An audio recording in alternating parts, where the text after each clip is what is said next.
وعدہ ہو رہا ہے تو ابھی نہ وہ جنت ہمارے سامنے ہے، نہ خود اللہ تعالیٰ جو ہے وہ روح ہمارے سامنے ہے، ہم ایمان لا رہے ہیں اس پر غیب، یؤمنون بالغیب۔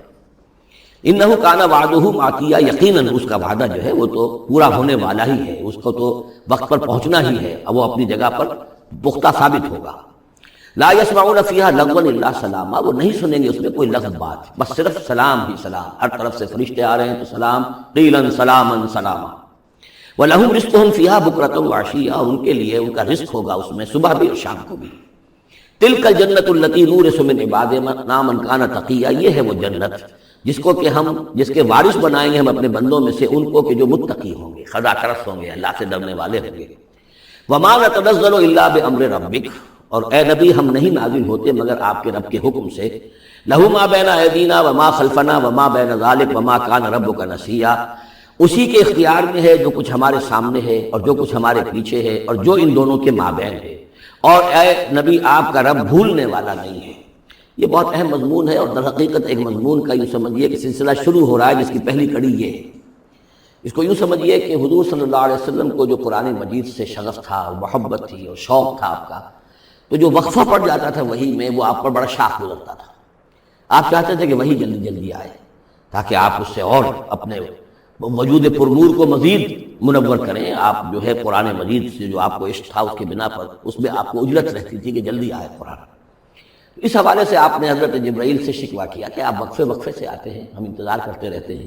اس کا یہ جواب ہے جو جہاں دیا جا رہا ہے، وَمَا نَتَنَزَّلُ إِلَّا بِأَمْرِ رَبِّكَ، اے نبی ہم اپنی مرضی سے نہیں نازل ہو سکتے، ہم نہیں نازل ہوتے مگر آپ کے رب کے حکم سے۔ لہو ما بین ایدینا، یہ بہت ہی یعنی یوں سمجھیے کہ گہرے الفاظ ہیں۔ لہو ما بین ایدینا وما خلفنا، جو ہمارے آگے ہے اس کا اختیار بھی اللہ ہی کا ہے، جو ہمارے پیچھے ہے اس کا اختیار بھی اللہ ہی کا ہے۔ وما بینہما وما بین ذالک، آگے اور پیچھے کے مابین کون ہے پھر؟ ہم، میں، میرا وجود، میرے آگے میرے پیچھے، اور ان دونوں کے درمیان کون ہے؟ میں گویا کہ بالکلیہ اللہ تعالیٰ کے حکم کے تابع ہوں۔ فرشتے کی یہی شان ہے کہ فرشتہ جو ہے یفعلون ما یؤمرون، جو حکم ملتا ہے، لا یعصون اللہ ما امرهم، ان کا معاملہ یہ ہے کہ جو بھی اللہ کا حکم ہے گویا کہ وہ تو اس سے سرتابی نہیں کرتے، سرے منہ اس میں فرق نہیں ڈالتے۔ وما نتنزل الا بامر ربک، ہم نہیں اترتے یا اتر سکتے مگر آپ کے رب کے حکم سے، جب اسی کی مصلحت اور اسی کی مشیت ہوتی ہے وہ وحی دے کر ہمیں بھیجتا ہے۔ لہو ما بین ایدینا وما خلفنا وما بین ذالک وما کان ربک نسیا، اور اے نبی یہ جو کچھ تاخیر ہو جاتی ہے کسی بھول کی وجہ سے نہیں ہے کہ اللہ کو کوئی نسیان لاحق ہو گیا ہے تو تھوڑی دیر کے لیے توجہ کہیں اور ہو گئی ہے، معاذ اللہ، تیرا رب جو ہے بھولنے والا نہیں ہے، بلکہ یہ حکمت کے تحت ہے، اللہ تعالیٰ کی مشیت یہ ہے۔ کذالک لنثبت بہ فؤادک رتلناہ ترتیلا، وہ جو ہم پڑھ چکے سورہ بنی اسرائیل میں بھی ہے، وقرآنا فرقناہ لتقرأہ علی الناس علی مکث ونزلناہ تنزیلا، یہ ہماری حکمت ہے کہ ذرا وقفے وقفے سے آپ یہ قرآن لوگوں کو پڑھ کر سنائیں۔ رب السماوات والارض، وہ رب ہے آسمانوں کا اور زمین کا، وما بینہما، اور جو ان دونوں کے مابین ہے، فاعبدہ، بس اسی کی بندگی اور پرستش کیجیے، واصطبر علیہ لعبادتہ، اور اس کی عبادت کے اوپر پوری طرح جمے رہیے، صبر کیجیے۔ هل تعلم له سمیا، تو کیا تم جانتے ہو کہ اس کی سی شان کا کوئی اور بھی کوئی اور ہستی ہے؟ ظاہر بات ہے جو شان اللہ کی ہے اس کی سی شان رکھنے والی کوئی اور ہستی کائنات میں موجود نہیں۔ وَيَقُولُ الْإِنسَانُ وَإِذَا مَا مِتُّ لَسَوْفَ أُخْرَجُ حَيًّا، اور یہ انسان کہتا ہے حیران ہو کر، کیا میں جب مر جاؤں گا تو پھر مجھے زندہ کر کے اٹھا لیا جائے گا؟ یعنی یہ وہ لوگ ان میں سے کہ جو باعث بعد الموت کے منکر تھے۔ میں نے بارہا آپ کو بتایا کہ اکثر و بیشتر تو وہ مانتے تھے، لیکن وہ کہتے تھے کہ وہاں ہمیں چھڑانے والے ہیں، ہمارے شفعاء ہیں، ہؤلاء شفعاؤنا عند اللہ، تو باعث بعد الموت کے وہ منکر نہیں تھے، لیکن ایک طبقہ ان میں ایسے لوگوں کا بھی تھا۔ اب یہ ان کی بات ہو رہی ہے۔ وَيَقُولُ الْإِنسَانُ وَإِذَا مَا مِتُّ لَسَوْفَ أُخْرَجُ حَيًّا، کہ جب میں مر جاؤں گا پھر مجھے دوبارہ اٹھا لیا جائے گا اور نکال دیا جائے گا۔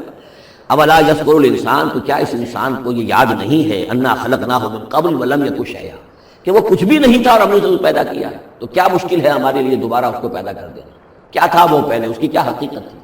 یعنی جہاں سے ہم اپنے آپ کو جانتے ہیں وہ بھی ظاہر بات ہے کہ ایک نطفہ ایک ہے، اس سے ہمارا آغاز ہوا، یہ تو سبھی جانتے ہیں نا۔ تو اس سے اللہ تعالیٰ نے اگر انسان بنا دیا ہے تو کیا اللہ تعالیٰ دوبارہ تمہیں پیدا نہیں کر سکتا؟ فَوَرَبِّكَ، تو قسم ہے تیرے رب کی، لَنَحْشُرَنَّهُمْ وَالشَّيَاطِينَ، ہم جمع کریں گے ان سب کو بھی اور تمام شیطانوں کو، ثُمَّ لَنُحْضِرَنَّهُمْ حَوْلَ جَهَنَّمَ جِثِيًّا، اور پھر ہم سب کو جمع کر لیں گے جہنم کی گرد کہ یہ اپنے گھٹنوں کے بل گرے ہوئے ہوں گے۔ ثم لننزعن من كل شيعة أيهم أشد على الرحمن عتيا، پھر ہم ہر گروہ میں سے، ہر قوم میں سے پھر نکالیں گے کون ہے وہ جو سب سے زیادہ اکڑنے والے تھے رحمان کے مقابلے میں۔ بلاؤ ادھر سے ابو جہل کو اور بلاؤ ادھر سے عقبہ ابن ابی معیط کو، ہر گروہ میں سے جو سب سے زیادہ اللہ کا کی اس کے ساتھ گستاخی کرنے والا اور سب سے زیادہ تکبر کرنے والا تھا، پھر اس کو آگے نکال کر نمایاں کیا جائے گا۔ ثم لنحن اعلم بالذین هم اولی بها صلیہ، پھر ہم خوب جانتے ہیں ان لوگوں کو کہ جو بہت زیادہ قابل ہوں گے اور سب سے پہلے داخل ہونے والے ہوں گے اس جہنم کے اندر۔ وَإِن مِّنكُمْ إِلَّا وَارِدُهَا كَانَ عَلَىٰ رَبِّكَ حَتْمًا مَقْضِيًّا، اور تم میں سے کوئی بھی نہیں ہے مگر یہ کہ اسے ایک مرتبہ جہنم پر آنا ہوگا، یہ فیصلہ ہے تیرے رب کا حتمی، طے شدہ، حتمًا مقضیہ۔ اس کا جو مفہوم سمجھا گیا ہے میں اسے اتفاق کرتا ہوں کہ اصل میں وہ پل صراط جس کا تذکرہ جو ہے آئے گا سورہ حدید میں بھی اور پھر سورہ تحریم میں بھی، جس کو ہم پل صراط کہہ دیتے ہیں، الصراط ہے وہ، یہی صراط مستقیم جس پر ہم چل رہے ہیں، یہ عالم برزخ کے اندر جا کر اور قیامت کے دن جو ہے یہی پل صراط بن جائے گا اور یہ جہنم کے اوپر ہوگا، گویا کہ اس پر سے گزر کر لوگ داخل ہوں گے جنت کے اندر، تاکہ مشاہدہ کر لیں کہ اللہ تعالیٰ نے کس چیز سے ہمیں بچایا ہے۔ اور وہاں پر جو جہنمی ہے وہ ٹھوکریں کھا کھا کر اس میں گرتے جائیں گے کیونکہ ان کے پاس روشنی نہیں ہوگی۔ یہ مضمون جو ہے کھل کر آئے گا سورہ حدید میں اور سورہ تحریم میں۔ تو یہ فرمایا کہ آنا تو ہر ایک کو پڑے گا، ہر انسان کا گزر اس پر ہوگا، تاکہ اور اس میں یہ کہ یقیناً جو بچا لیے جائیں گے ان کے دل میں کس قدر اللہ تعالیٰ کی کہ اس رحمت کا اور مغفرت کی قدر کتنی ہوگی کہ اللہ نے ہمیں کس انجام سے بچایا ہے۔ وَإِن مِّنكُمْ إِلَّا وَارِدُهَا كَانَ عَلَىٰ رَبِّكَ حَتْمًا مَقْضِيًّا ثُمَّ نُنَجِّي الَّذِينَ اتَّقَوْا، پھر وہاں سے ہم نجات دے دیں گے، بچا کر لے جائیں گے ان لوگوں کو جنہوں نے کہ تقویٰ کی روش اختیار کی تھی دنیا میں، وَنَذَرُ الظَّالِمِينَ فِيهَا جِثِيًّا، اور چھوڑ دیں گے ظالموں کو اسی میں پڑے ہوئے، وہ وہاں پر پڑے جائیں گے، گرتے جائیں گے اور اہل ایمان اور اہل تقویٰ نکل جائیں گے۔ وَإِذَا تُتْلَىٰ عَلَيْهِمْ آيَاتُنَا بَيِّنَاتٍ، اور جب انہیں ہماری روشن آیات پڑھ کر سنائی جاتی ہیں، قَالَ الَّذِينَ كَفَرُوا لِلَّذِينَ آمَنُوا، تو کہتے ہیں یہ کافر لوگ اہل ایمان سے، اَيُّ الْفَرِيقَيْنِ خَيْرٌ مَقَامًا وَأَحْسَنُ نَدِيًّا، دونوں جماعتوں میں سے، دونوں گروہوں میں سے کن کے مکان و مقام بہتر ہیں اور کن کی مجید بہت اچھی ہے۔ یعنی اے مسلمانوں دیکھو، تم اور تمہارے رسول محمد صلی اللہ علیہ وسلم اور ان کے گرد جو لوگ بیٹھے ہوتے ہیں، نہ ان کے پاس دنیاوی دولت ہے، نہ حیثیت ہے، نہ وجاہت ہے، ایک ہم ہیں۔ دیکھو ذرا ابو جہل کی مجلس جا کے دیکھو کتنی آباد ہے، بڑے بڑے چودھری لوگ آ کر اس کے پاس بیٹھتے ہیں۔ ذرا کہیں جا کر ولید بن مغیرہ کی چوپال دیکھو، اس کی چوپال جو ہے اس کی کیا شان ہے۔ تو یہ وہی بات جو کہ ہم سورہ کہف میں پڑھائے ہیں، جو دو افراد کے مابین مکالمہ ہوا تھا کہ اس نے کہا تھا کہ میرے پاس مال زیادہ، انا اکثر منک مالا واعز نفرا،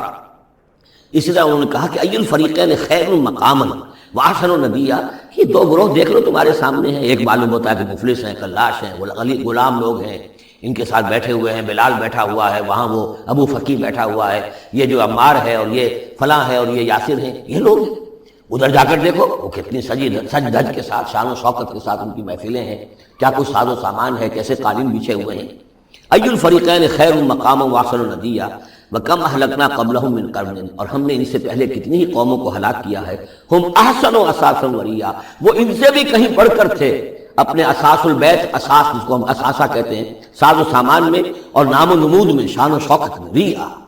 ان کی شان و شوکت ان سے بھی کہیں بڑھ کر تھی، اور وہ ہلاک ہوئے۔ قوم عاد اور قوم سمود یہ سب کا، اور قوم شعیب۔ قل من کان فی الضلالۃ فلیمدد لہ الرحمن مدا، اے نبی ان سے کہہ دیجئے جو شخص بھی ضلالت میں، گمراہی میں ہے، تو اللہ کا یہ طریقہ ہے، قاعدہ ہے کہ اللہ تعالیٰ اسے پھر اور ڈھیل دیتا ہے، رسی دراز کرتا ہے، اس کو اور نعمتیں دے دیتا ہے۔ حتیٰ اذا رأوا ما یوعدون، یہاں تک کہ جب اچانک وہ وقت آ جائے گا کہ جس کے ان کو دھمکی دی جا رہی ہے، اما العذاب و اما الساعہ، یا تو دنیا میں عذاب آ جائے، عذاب ہلاکت، عذاب استحصال، یا قیامت، فسیعلمون، تب وہ جان لیں گے، من ہوا شر مکانا واضعف جندا، کہ کون ہے جو اپنے مقام و مرتبے کے اعتبار سے بدتر ہے، اور کون ہے کہ جو لشکر اور اپنے لاؤ لشکر کے اعتبار سے کمزور تر ہے۔ اس وقت پتہ چلے گا کہ محمد زیادہ طاقتور تھے صلی اللہ علیہ وسلم، یا ابو جہل زیادہ طاقتور تھا۔ آخرت میں جا کر حقیقت کھل جائے گی۔ اس وقت تو یہ ایک سراب ہے، نظر آ رہا ہے، ڈرامہ ہے، کھیل ہو رہا ہے، حقیقت جو ہوگی وہ منکشف ہو جائے گی اس دن۔ وَيَزِيدُ اللَّهُ الَّذِينَ اهْتَدَوْا هُدًى، اور اللہ تعالیٰ ان لوگوں کی ہدایت میں اضافہ کرتا ہے جو ہدایت کی راہ اختیار کرے، اللہ بڑھاتا ہے ان لوگوں کو ہدایت میں کہ جنہوں نے ہدایت اختیار کی۔ والباقیات الصالحات خیر عند ربک ثوابا وخیر مردا، اور یقیناً نیک باقی رہنے والے تو وہ نیک عمل ہے، یہ مال و دولت باقی رہنے والا نہیں ہے، یہ تو یہیں کی شے یہیں رہ جائے گی، باقیات الصالحات، بقا اگر ہے، دوام ہے انسان کے ساتھ، اس عالم آخرت میں جانے والی کوئی شے ہے تو باقیات الصالحات